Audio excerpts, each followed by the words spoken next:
આજનું અમદાવાદનું વેધર આપણે જોઈશું ને તો 37°C હતું સાંજનું ટેમ્પરેચર અને લગભગ 50-60% જેવી હ્યુમિડિટી હતી. તો પણ આપણે બહાર લાંબા સમય માટે જો રહીએ છીએ તો આ એક વેબસાઇટ આપણને કહે છે કે 37° ટેમ્પરેચર અને 57% હ્યુમિડિટી આપણો જીવ લઈ શકે, હીટ સ્ટ્રોક થઈ શકે.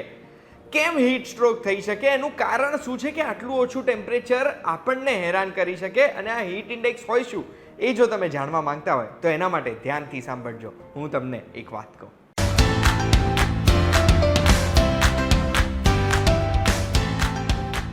એક વાત કહું, આપનું સ્વાગત છે. મારું નામ છે ગુંજ ઠક્કર. દિલ્હી અને નોઈડામાં રેકોર્ડ ટેમ્પરેચર થયા, એમાં ઘણા બધા લોકોને હીટ સ્ટ્રોક આવ્યા અને ઘણા બધા લોકોએ પોતાના જીવ પણ ગુમાયા, એવા આપણે ન્યૂઝ જોયા.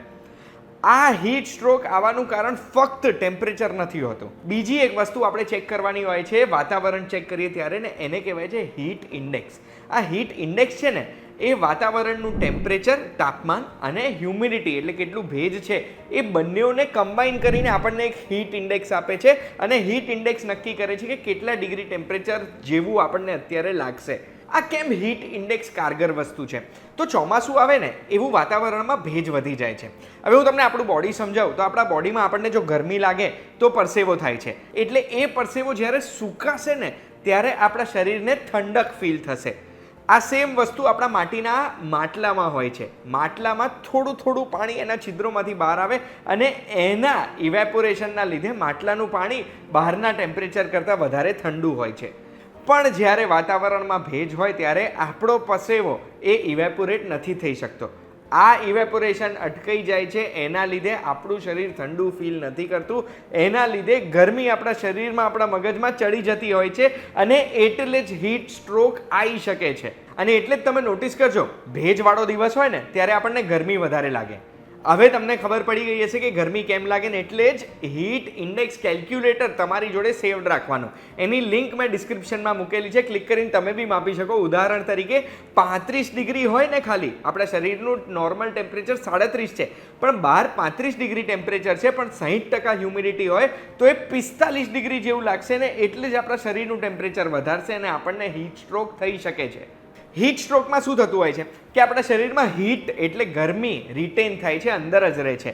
એના લીધે શરીરની અંદર ટોક્સિન્સની માત્રા વધે છે, હાઇપોક્સિયા થઈ શકે એટલે બ્રેનની અંદર ઓક્સિજન ઓછું પહોંચે અને શરીર ઠંડુ નથી પડી રહ્યું એટલે વધારે ઠંડુ પાડવા માટે વધારે પસીનો થાય. એ જે વધારે પસીનો થઈ રહ્યો છે એના લીધે શરીરમાં ઇલેક્ટ્રોલાઇટ ઇમ્બેલેન્સ થઈ જાય એટલે શરીરમાં સોડિયમ પોટેશિયમની માત્રા ઘટી જાય અને એટલે જ આપણે બેભાન બી થઈ શકીએ છીએ ને જીવ પણ જઈ શકે છે. હું તમને હીટ સ્ટ્રોકના બધા જ સિમ્ટમ્સ કહેવા માંગુ છું. સારું ફીલ ના થવું, મૂડ ખરાબ થઈ જવો, માથું દુખવું, ઉલટી જેવું થવું, આપણને ચક્કર આવવા, વીકનેસ થઈ જવી, ગુસ્સો આવવો, પુષ્કળ તરસ લાગવી, બહુ જ બધો પરસેવો થવો, બોડી ટેમ્પરેચર વધી જવું, યુરિન આઉટપુટ ઓછું થઈ જવું, આપણી ચામડી અડીએ ને તો બહુ ગરમ લાગે અને બેભાન થઈ જવા જેવું લાગે. આ બધા સિમ્ટમ્સને આપણે જો ધ્યાન નહીં આપીએ તો આપણો જીવ પણ જઈ શકે છે. તો પછી હીટ સ્ટ્રોકથી બચવા માટે આપણે શું કરવાનું? સૌથી પહેલાં તડકામાં, ગરમીમાં બહાર નીકળવાનું અવોઇડ કરવાનું. અગર બહાર નીકળવું પડે છે તો ઠંડા પીણા પીવાના. આપણા શરીરની આજુબાજુ કોલ્ડ ટોવેલ લગાવવાનો, એમાં બી નેક એરિયા પાસે ભીનો ટોવેલ લગાડીશું ઠંડો તો એનાથી ટેમ્પરેચર કંટ્રોલ થશે. લૂઝ લાઇટ કલરના કપડાં પહેરવાના. એક્સેસ દારૂ પીવાથી બચવાનું કે પછી એક્સેસ એક્સરસાઇઝ, વધુ માત્રામાં એક્સરસાઇઝ નહીં કરવાની. વાતાવરણમાં ભેજ વધારે હોય અને ગરમી પણ વધારે હોય ત્યારે સૌથી વધુ ખતરો કોને છે? તો આપણા ઘરના વડીલોને, આપણા ઘરના બાળકોને અને ડાયાબિટીસ અને હૃદયના રોગ જેવી તકલીફોવાળા દર્દીઓને. એટલે જ હંમેશા હીટ ઇન્ડેક્સ ચેક કરજો. ફક્ત તાપમાન ચેક ના કરતા, હ્યુમિડિટી પણ ઇમ્પોર્ટન્ટ છે. અને આ ચોમાસામાં સેફ રહેજો. આ વિડીયોની માહિતી તમને ગમી હશે. આવી જ માહિતી જોવા માટે એક વાત કહું, જોતા રહેજો. આપણે VTV Gujarati.com ઉપર ફરી મળીશું. ધન્યવાદ.